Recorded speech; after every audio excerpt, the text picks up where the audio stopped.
이 연구를 3년 동안 그리고 한국의 부동산, 실내 그리고 인공지능, 4차 산업혁명을 주요 키워드로 연구하고 있고요. 그리고 선행과 총리는 이 기존의 우리 부동산학회에서 이 선행연구들은 이 경제적 편익이나 기술적 편익, 인공지능 AI를 이용해서 이 소위 말하는 프로젝트에 집중하고 있는데요. 저는 이 프로젝트도 중요하지만 이 신뢰라는 사회적 자본의 중요성을 지적하고 이 한국 부동산 산업의 지속 가능성을探寻하고자 시도를 해봤어요. 일단 결론부분 한번 봐주실까요, 여러분들? 결론 부분을 보시고 우선 질문 포인트가 되는데요. 일단 제 연구 도전 결과인데 여기 57페이지에서 1, 2, 3, 4 네 번째로가 뭐 다른 형태로 이렇게 제가 한개를 시키고 있는데 저희 연구의 도전 결과는 다음과 같아요.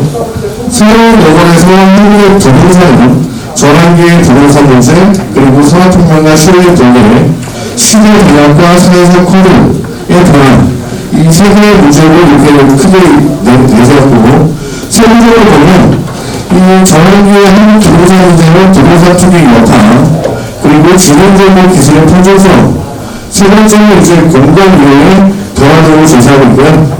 그럼 두 번째 산업혁명과 실내 동기의 문제는 인간이 제공하는 노동력의 비효율화 그리고 지능정보 기술에 대한 이익과 효용 추구의 극대화 유형의 기반과 신의 시대의 파괴됨으로 정리를 했어요. 그리고 세 번째 한번 봐주시면요. 시대 변화과 사회적 코드의 변화로 발생하는 문제 일단 상황 조건 변화에 대한 이 부적응이죠. 부적응이고 두 번째는 이제 국가 주도 정책의 부적응 세 번째는 이제 정부의 개진 이런 걸 나타났고요. 저는 여기에 대해서 순서적으로 첫 번째는 복지주의 주의지고 두 번째는 인류적 가해에 대한 원칙 방향 제시 셋째는 정보의 기능 대신과 통제에 대한 대안과 준비 결국 이걸 바탕으로 새로운 노화에 직면한 한국의 부동산 사업이 신뢰를 바탕으로 리스크를 최소화하고 인공지능과 지능정보 기술이 제공하는 이익과 효용을 바람직한 방향으로 발전할 것을 기대한다. 이렇게 결론을 지었고요. 일단 논문 다시 본문으로 가셔서요. 32페이지에 한번 봐주시면 이제 서로의 이제 제 연구에 대해서 이렇게 개요, 연구의 방법, 연구의 필요성에 대해서 잘 다루고 있는데요.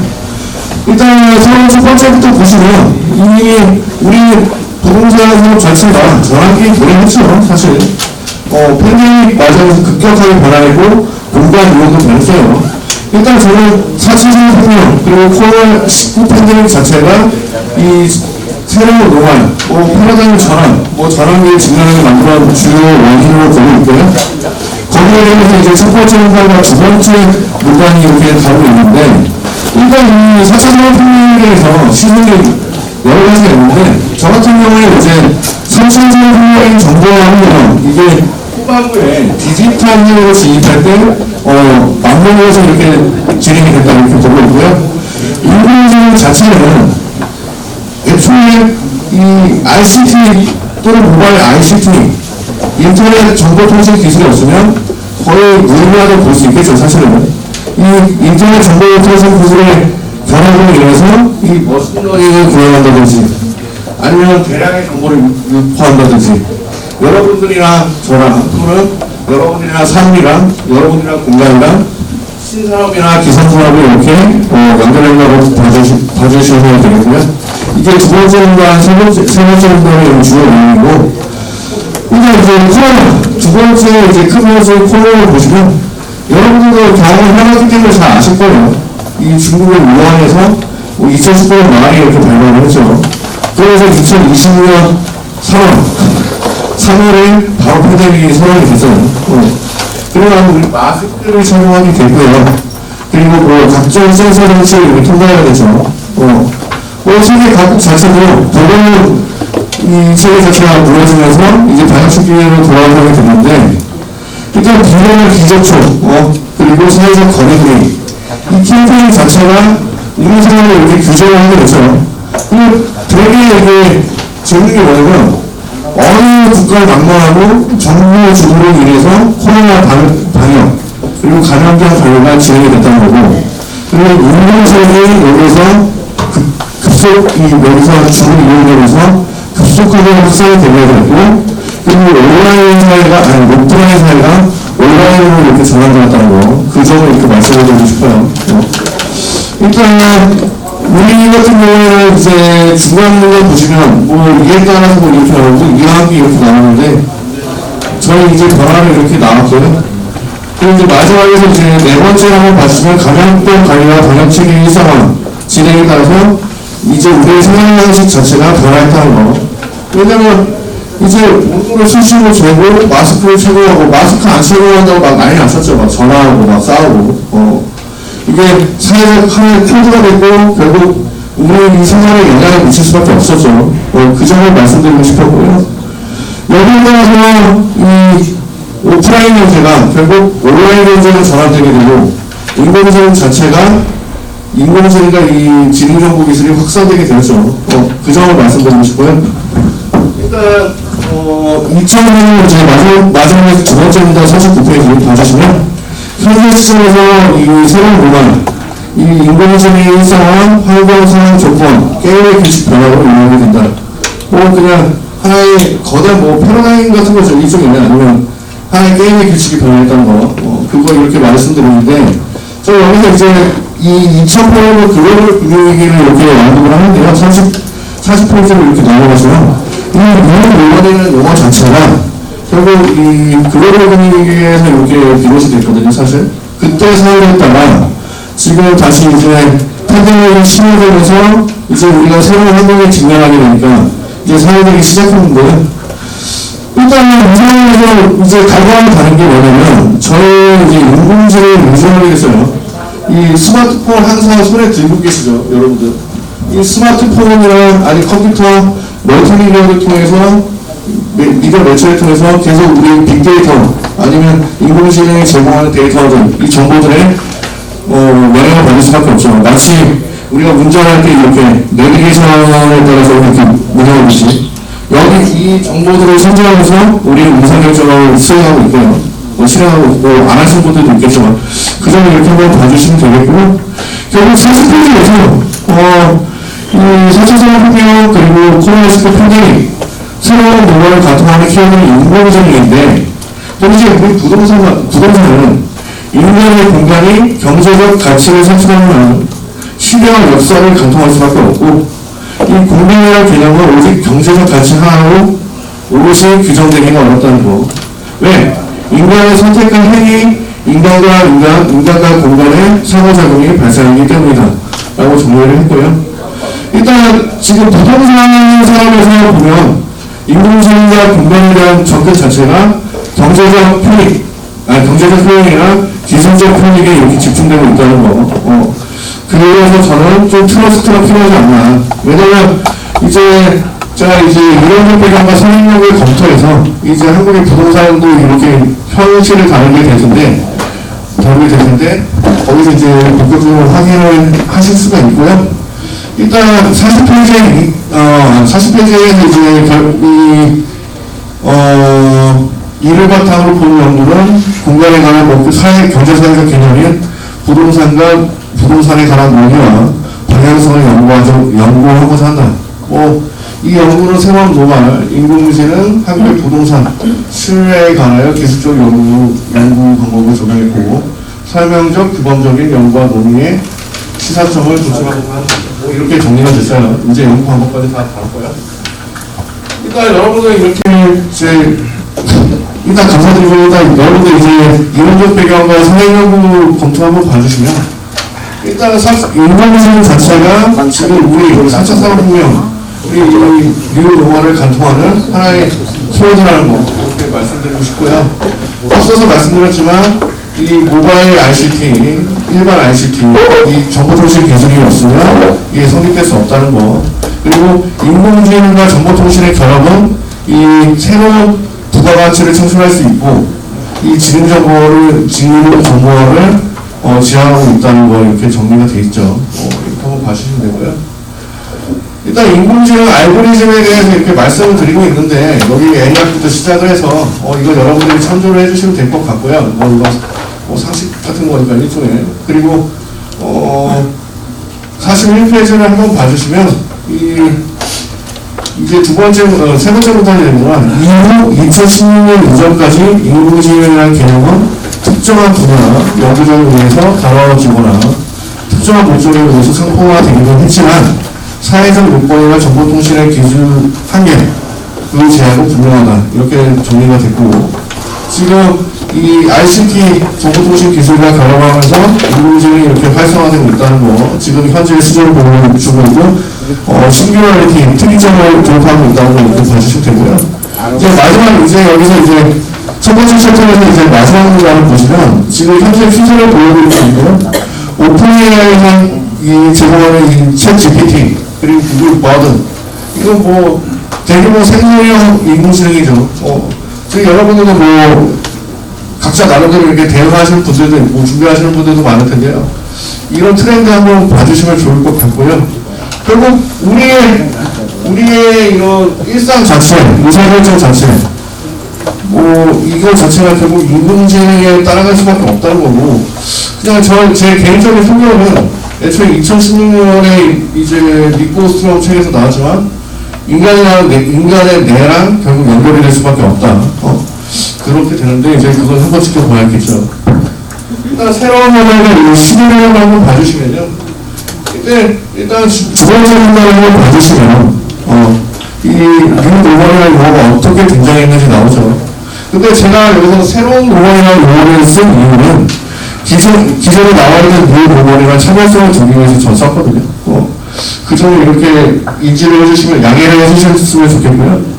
일단 새로운 로봇의 시대변혁이라는 주제에서 4차 산업혁명 그리고 코로나19 팬데믹 이거 자체가 우리에게 변혁을 가져온 거 분명하죠. 그래서 이 변혁의 결과 환경, 조건, 상황 그리고 게임의 규칙이 변화됐다는 거 이걸 말씀드리고 싶었고요. 일단 여러분들은 아시다시피 이 2008년 이 글로벌 경제 위기 이거 자체는 서브프라임 모기지가 시작이 됐었죠. 2003년부터.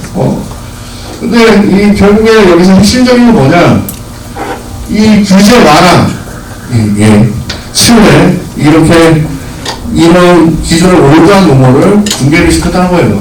왜? 이익을 추구하다 보니까 인간이 효용이나. 그래서 트러스트는 붕괴될 수밖에 없겠죠. 도덕적 해이랑 부패가 이렇게 만들어지니까. 마찬가지로 지금 한국 부동산에 이제 나중에 설명을 드릴 텐데, 지금 동일하게 진행되는 것 같고요. 일단 여기서 이제 다 나왔으니까 42페이지를 한번 봐주시면 이 팬데믹으로 인한 변화 이런 내용들을 이렇게 한번 봐주시면 될 것 같습니다. 일단 43페이지 설명의 검토와 시사점을 한번 봐주시면 일단 이제 첫째 줄부터 한번 봐주시면 이 한국 부동산 분야에서는 이제 인공지능에 관한 연구는 드물고 부족한 시점이죠.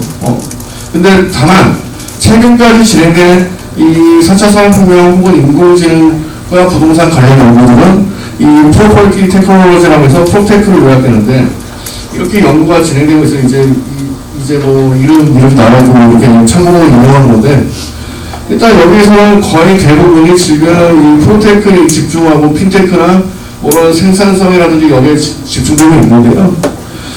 여기서 이제 중간 단어를 한번 보시면 사회연구를 정리하면 4차 산업혁명 혹은 인공지능과 관련된 부동산에 관한 주요 연구 경향은 경제적, 기술적 차원에 집중되고 있다. 왜? 4차 산업혁명과 인공지능이 제공하는 경제적 효용과 기술적 편익 자체가 새로운 부가가치 창출을 가능하게 할 수 있기 때문이죠. 그 점을 한번 봐주시면 될 것 같고요. 근데 문제는 뭐냐면 전 팬데믹을 여기다 대비하면서 국가 주도로 진행되는 사회 통제라든지 감염병 관리 이거 자체가 결국 우리 부동산이랑 유사하지 않나. 그거 이렇게 가고 있고요. 이 과거와 현재의 산업혁명의 이런 내용들을 다루고 있고 그렇게 해서 결국 이렇게 진행이 되고 있는데 일단 챕터 이제 세 번째로 넘어가시면 로마자상 새로운 로마의 한국 부동산의 문제는 결국 전환기의 한국 부동산 문제라고 해서 맨 처음에 이제 이 인공지능 기술이 이제 도입되고 있는 상황들 아니면 또는 부동산의 개발 수요 자체가 이제 부동산 시장의 동향 이걸 다루고 있는데요.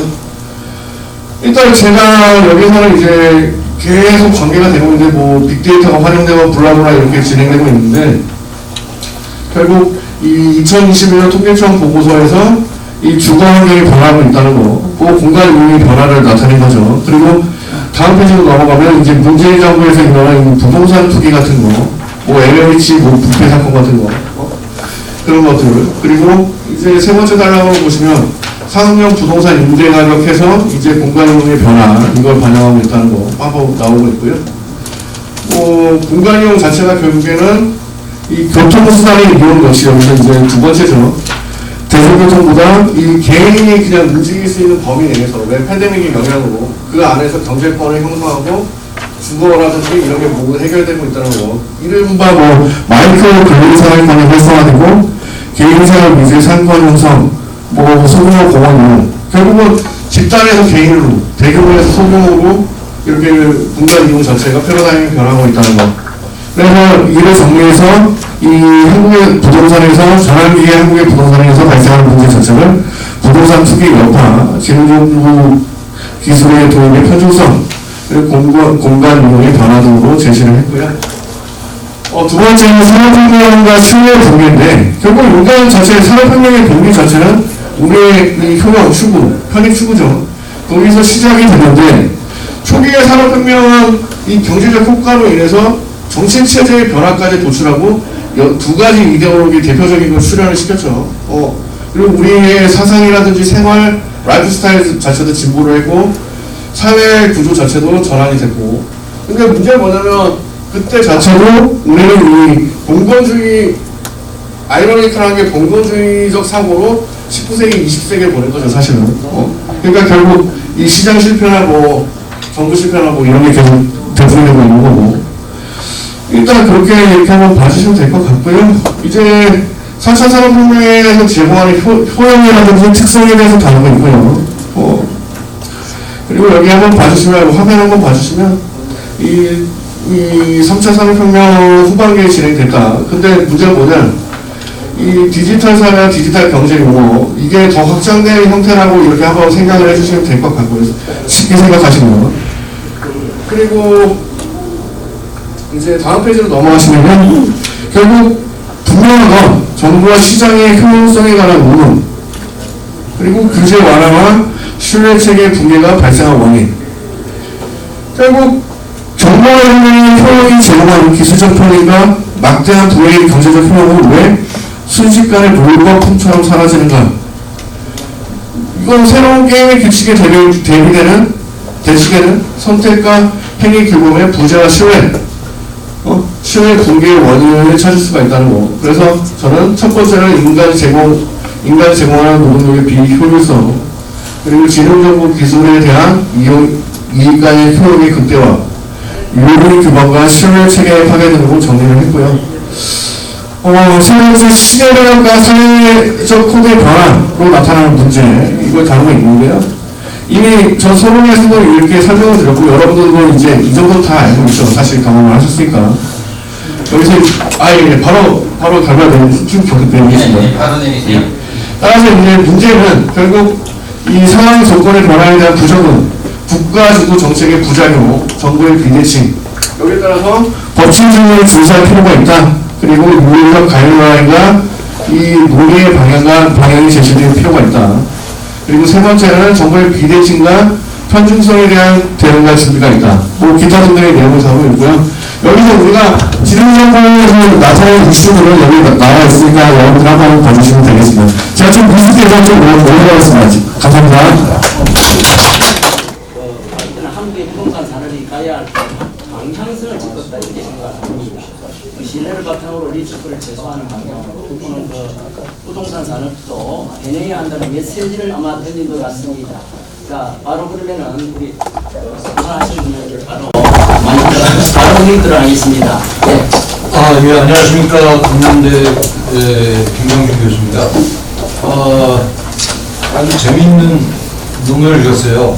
제가 느끼는 점 위주로 두 가지만 말씀을 드릴게요. 그 AI 시대에서 뉴노멀이라고 자꾸 얘기를 하는데 저는 이제 뭐니 해도 모랄러지, 그러니까 쉽게 말해서 모럴 해저드의 특히 이제 정부에 의한 모럴 해저드의 가능성이 얼마나 시장을 왜곡시키고 시장을 정말로 파탄까지 이루는지. 이건 제 중국의 경우를 보면 잘 알 수 있죠. 중국의 이제 15억 인구를 AI가 다 컨트롤을 하고 있습니다. 근데 어떻게 됩니까? 이제 수요를 무궁무진한 대출을 계속 일으키면서 수요를 확장을 시켰는데 결국은 어떻게 됐습니까? 펑다그룹이라는 자체가 이제 거의 뭐 잘 아시다시피 파산에 직면해 있죠. 이제 이런 이게 이제 대표적인 그 정권의 모럴 해저드인데 이게 사실은 기술력이 AI랑 겹치게 되면 엄청난 그 부작용을 일으킵니다. 전체주의적인 파장. 거기다 이제 뭐 여기 논문에서 잠깐 언급하는 2008 글로벌 금융위기도 우리가 잘 모르는 부분입니다. CDO, Collateralized Debt Obligation이라고 해서 쓰레기를 가공해서 다시 쓰레기를 만든 건데 보통 사람 몰라요. 왜 트리플 A고 미국 채권이고 야 우리 금리가 높아. 야 이거 천원 먹는 거야. 그러다가 다 거지했죠. 누가 거지했냐면 결국은 각국 정부가 거지가 됐습니다. 이제 그게 말하자면 대표적인 모럴 해저드인데 또 한 가지로 보면 그게 인포메이션 어시메트리, 정보의 비대칭성이라고 합니다. 그래서 저자는 주로 이제 좀 사회과학적인 접근 방법에서 그런 그 문제의식을 잘 다뤘다고 생각해요. 근데 이제 조금 논문으로서 아쉬운 점은 뭐냐면 그것이 코멘트를 드리자면은 이렇게 나열식으로 이렇게 이렇게 문제다. 그거 누구나 할 수 있어요.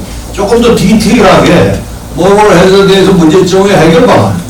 그 다음에 예를 들어서 인포메이션 어시메트리에서의 문제점의 해결 방안은 특히나 부동산 시장과 관련해서 이런 식으로 조금 집중했으면 논문이 아주 근사한 논문이 될 수 있었을 것 같습니다. 네, 감사합니다. 네, 감사합니다. 당국의 이용현 교수입니다. 발표 논문이 새로운 논문을 그리고 이제 주로 신뢰와 관련해서 발표했습니다. 저는 뭐 여기가 관점이 조금 다른 제 개인적인 경험을 잠깐 말씀드리면은 좀 의미가 있을 것 같아요.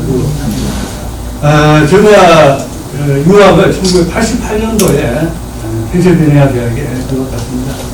그래서 거기서 놀랐던 점이 몇 가지 있습니다. 그게 이제 요즘 이제 AI 이게 대세인데 그때 제가 처음 봤던 게 애니악 컴퓨터를 학교에서 봤습니다. 그 사이즈가 이 정도 이상 되는 최근에 가격을 보면은 그것에 놀랐고 1946년도에 최초의 컴퓨터가 나왔습니다.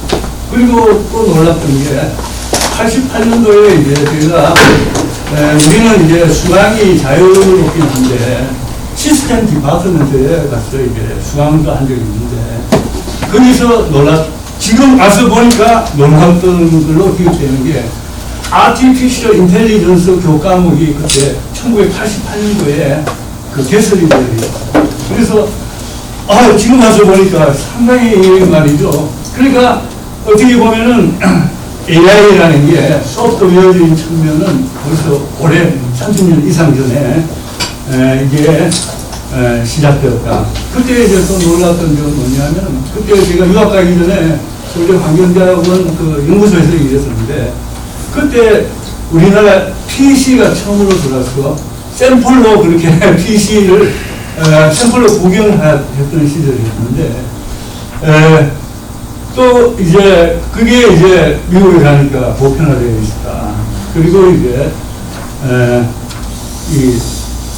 그때 당시에 또 이야기가 어떤 이야기가 있었는가 하면은 10년 후 되면은 우리 컴퓨터가 지금의 컴퓨터 시스템이 아니라 완전히 새로운 컨셉의 컴퓨터가 등장할 거다.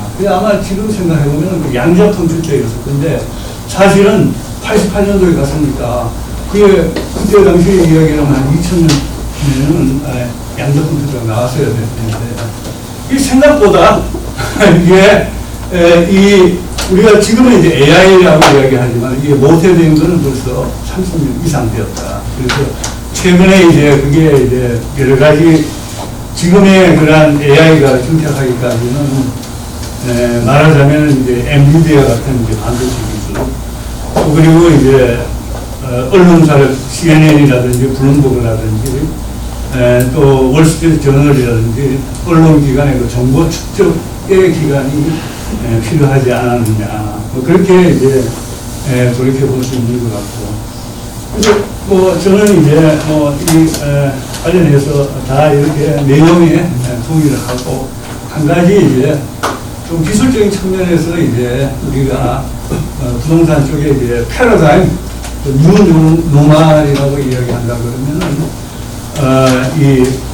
그 접근에 있어서 많은 변화가 있다. 그래서 대체적인 접근이 부동산에 기반한 그런 베이스인데 지금 이제 온라인 그 거래 또 AI를 비롯한 컴퓨터 소프트웨어가 상당히 발전하고 있기 때문에 이러한 것에 대한 또 새롭게 우리가 들여다봐야 되지 않겠냐. 그래서 감정평가에서 특히 이제 상업용 부동산 리테일 쪽 같은 경우에 우리가 전통적으로 이제 역과의 거리라든지 배후인구, 유동인구 그렇게 했던 것을부터 나아가서 그 인터넷 검색 이러한 것도 새롭게 변수로 성장해야 되지 않겠냐. 그 이야기를 하겠습니다. 감사합니다. 네, 반갑습니다. 안녕하세요. 윤정규 교수입니다. 이 논문을 보면서 우리 김경동 박사님 통해서 많은 공부를 했습니다. 이걸 보면서 배울 점도 많았고요. 이쪽에서 이제 눈에 들어오는 것이 인공지능과 정보통신 기술의 발달을 상당히 부각시킨 부분이 있는데, 전체적으로 봤을 때 이 정보의 비대칭성을 언급했습니다. 이 정보의 비대칭성이 실질적으로 그러니까 역선택과 도덕적 해이를 가져오고 이로 인해서 시장 실패를 초래한다고 보고 있습니다. 그러다 보니까 이제 정부가 개입을 하게 되는데, 여기서 이제 조금 아쉬운 점은 뭐냐면 너무 도덕적 해이만을 갖다가 강조한 부분이 좀 크다고 볼 수 있습니다. 이 역선택도 언급해 줄 필요가 있는 것이고요. 또 시사점으로 제시한 것이 어떤 법치주의의 준수라고 언급을 했는데, 이 부분보다는 본질적으로는 오히려 두 번째 있는 그 시사점 중에서도 어떤 윤리적 가이드라인에 대한 논의와 방향 제시 이렇게 되는데, 저는 이 부분에서 보다 더 구체적으로 윤리 실천을 위한 어떤 인프라 구축과 더불어 윤리 교육을 위한 어떤 실천 프로그램을 구체적으로 제시하는 게 더 좋았지 않나 이렇게 보고 있고요.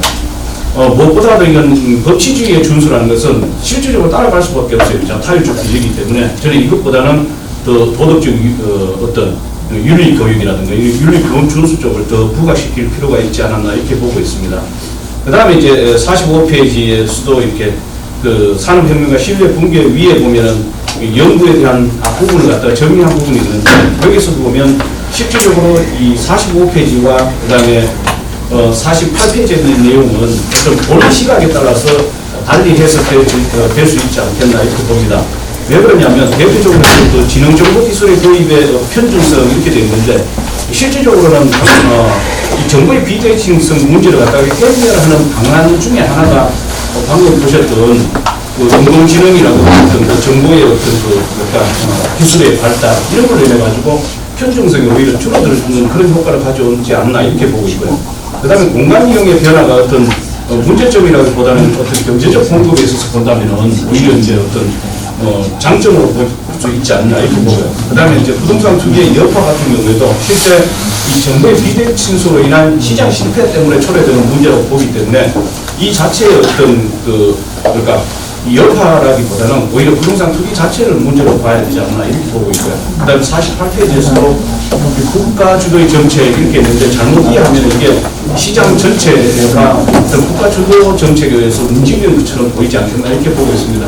실제 시장 원리에 의해서 운영은 되고 있지만 시장 실패를 보전하기 위해서 이제 국가가 개입하는 부분이 부분적으로 있는 것이지, 과거 이제 5.16 어떤 그러니까 박정희 정권 때 이루어진 국가 주도의 어떤 산업 정책이라든가 아니면 경제개발 계획 같은 이런 모든 부분에서 국가가 끌어가는 것처럼 비칠 수 있지 않겠나 그런 부분이 있기 때문에 이런 부분에서는 조금 어떤 의미를 좀 정해 주셔야 되지 않겠나 이렇게 보고 있고요. 그 다음에 여기서도 정보의 비대칭이라고 제시했는데, 이 인공지능과 정보기술에 의해 가지고 과거보다 오히려 이 정보의 비대칭을 줄이는 효과가 있지 않나 저는 그렇게 생각합니다. 그렇기 때문에 이런 부분들은 조금 다시 한번 생각해 보셔야 되지 않겠나 이렇게 생각합니다. 왜 그러냐니까 이거는 이제 연구자님이 보시기에는 이게 문제점으로 보일 수 있지만, 또 제 입장에서 보면은 이게 인공지능이라든가 오히려 정보 기술의 발달로 인해서 정보의 비대칭성 같은 것도 줄어들었다고 보는 측면도 있거든요. 그렇기 때문에 이 부분에서는 조금 더 범위를 갖다 구체화시킬 필요가 있다고 합니다. 이상입니다. 네, 감사합니다. 오늘 분들 정말 좋은 고견들을 해주시는데 오늘 아쉬운 게 시간 때문에 1시까지만 지도록 안 하니까 앞으로 부분에서 1분 정도 저도 짧게 해야 될것 같은데 거기 일단 전체적으로 좀 말씀드리면 그 논문 주제 자체는 참신한 것 같습니다. 아까 말씀드렸지만 서로도 말씀드렸지만 대부분 그 4차 산업혁명이나 뭐 새로운 기술에 대한 어떤 경제적인 보다 기술적인 측면 같은 만한 사회적 자본에 해당하는 신뢰 문제를 다루는 것 같아요. 상당히 이제 참신한데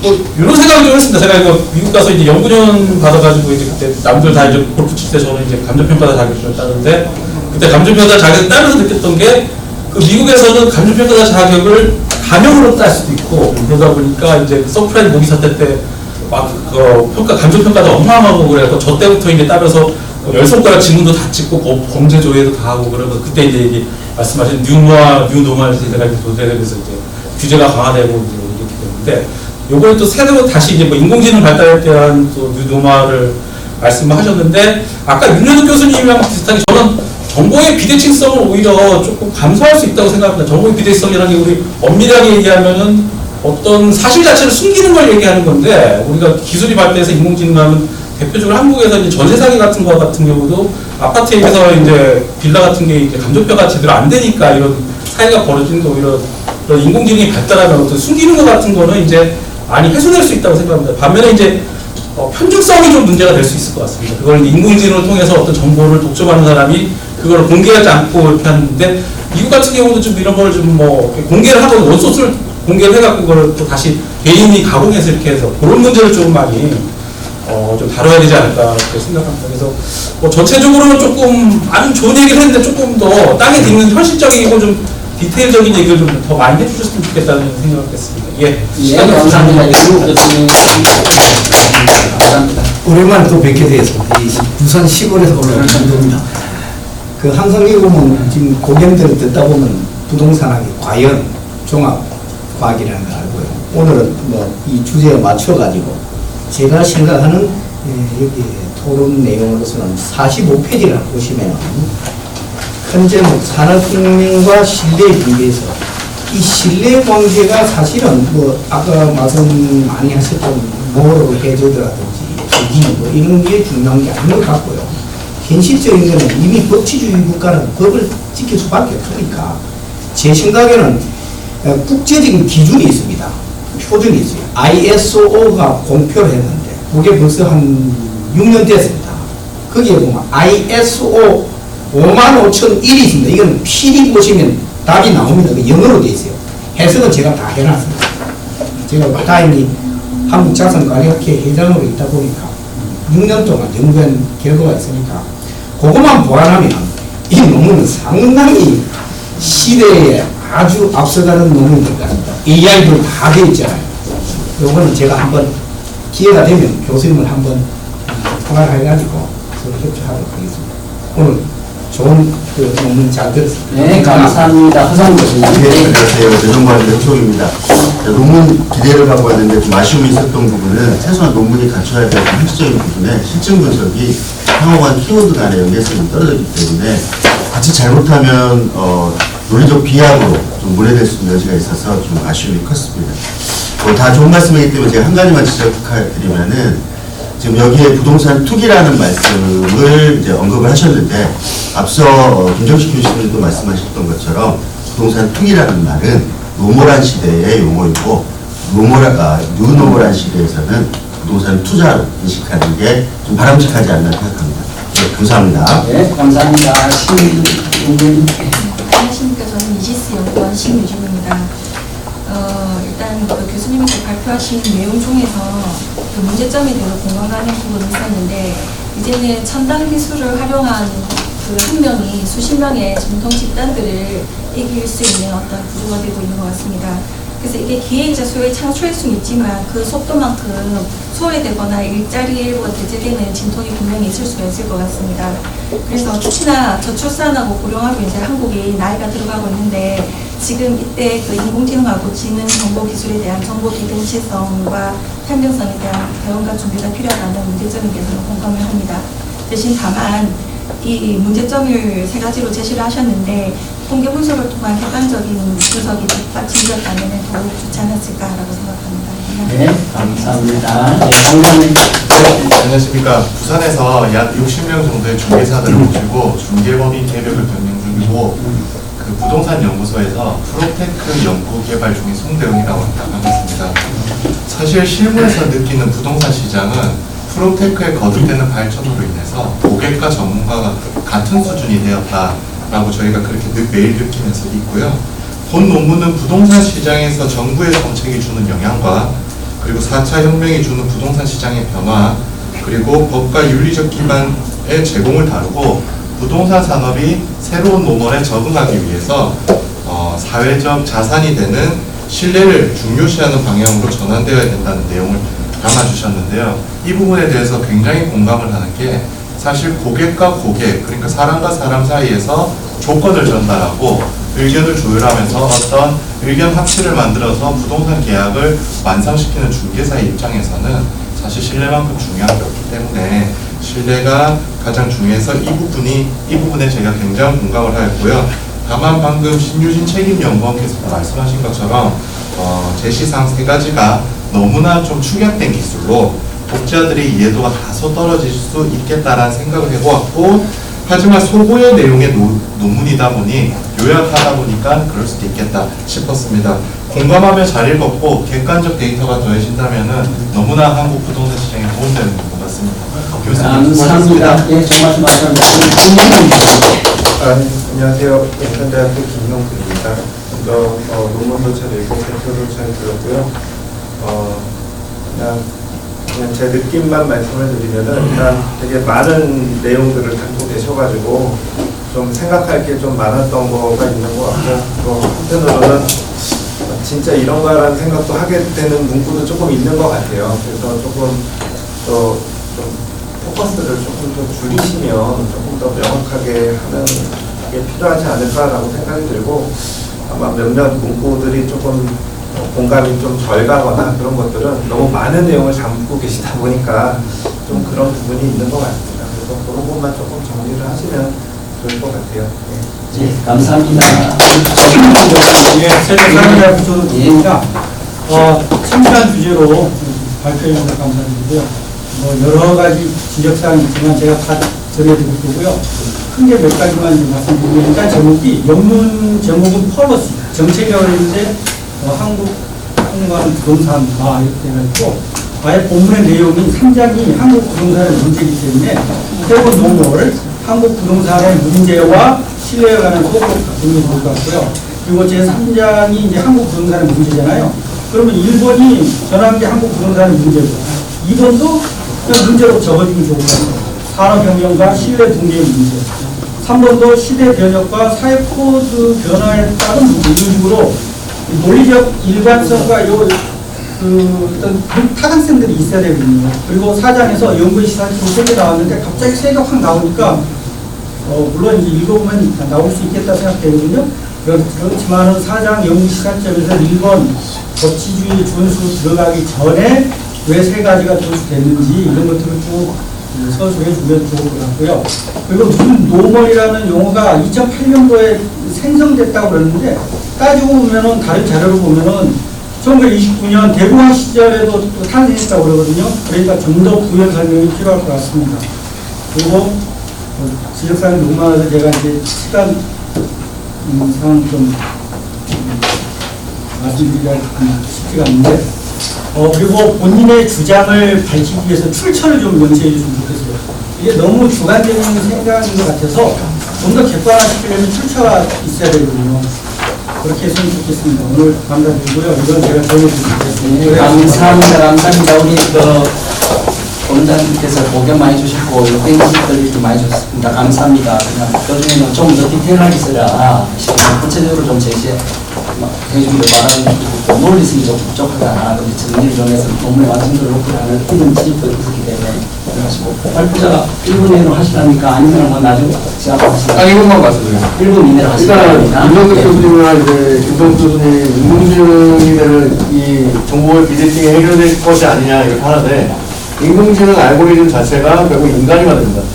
인간의 의도가 들어갈 수밖에 없고 일단 챗GPT 오픈AI 사장 자체도 그걸 솔직히 인정을 했고요. 지금 그래서 여기에서 우리가 지금 도덕적 가이드라인이라든지 뭐 유럽의 GDPR 이런 걸 하고 있는데 본질적으로 인간의 윤리 자체를 규율할 수 있는 건 법원보다는 법이 저는 좀 가깝다고 생각하기 때문에 그려고 말씀드립니다. 감사합니다. 마이크 받아주시죠. 예.